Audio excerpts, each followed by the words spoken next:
Halo teman, Galbay 30 juta di 9 aplikasi pinjol, nggak ada satupun DC yang datang. Apakah seperti itu? Assalamualaikum warahmatullahi wabarakatuh. Bagaimana kabar teman? Semoga tetap sehat selalu, tetap dilancarkan rezekinya dan bisa dapat pertolongan Allah untuk bisa melunasi semua hutang-hutang pinjol teman-teman. Amin amin ya robbal alamin. Nah, di video kali ini saya akan jawab pertanyaan dari subscriber saya yang dia mengaku sudah menggalbay 30 juta di 9 aplikasi pinjol termasuk Akulaku, Kredivo, dan ShopeePayLater, dan sampai detik ini tidak ada satupun DC yang datang. Itu kenapa kok bisa seperti itu?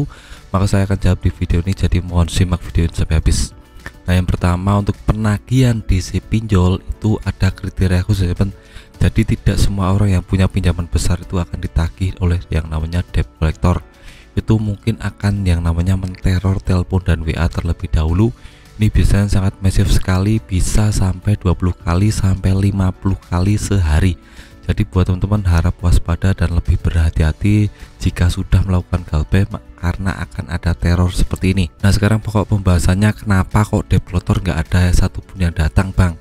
Nah, ini terjadi mungkin orang subscriber saya ini mungkin sudah pindah domisili ya teman, karena yang namanya pinjaman online itu mengacu pada domisili pada saat pendaftaran di aplikasi pinjaman online. Nah, kalau umpamanya sudah pindah domisili, maka tidak ada satupun DC yang akan datang, karena ya alamatnya ngaco ya teman, tidak sama dengan yang didaftarkan di pinjaman online.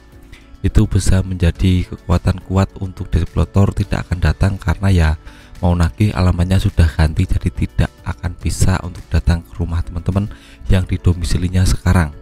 Nah, ini terjadi mungkin karena debt collector juga males mau mencari tahu lebih dalam lagi ya teman. Kalau sudah cari di satu tempat dan nggak ada, ya sudah, tidak akan cari di tempat-tempat lain. Toh pinjamannya juga 30 juta dan ini di 9 aplikasi ya teman. Jadi mungkin debt collectornya tidak hanya satu tapi banyak. Dan ini mungkin perkiraan saya, satu pinjaman online itu mungkin sekitar 3 juta 4 jutaan ya teman. Jadi galbaynya ini sangat masif sekali subscriber saya ini. Jadi kemungkinan besar subscriber saya ini pindah domisili, jadi tidak ditagih oleh yang namanya debt collector.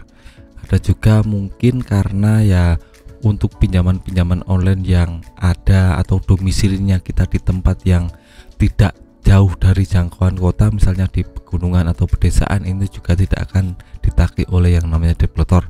Apalagi di daerah di luar Jawa, ini kemungkinan besar tidak akan ditagih teman.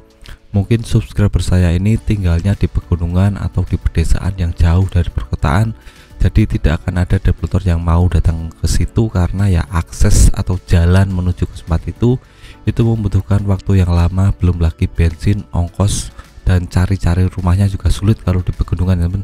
Tidak seperti di perkotaan yang langsung datang ke rumah, karena blok-bloknya gampang dan akses menuju tempatnya sangat mudah sekali.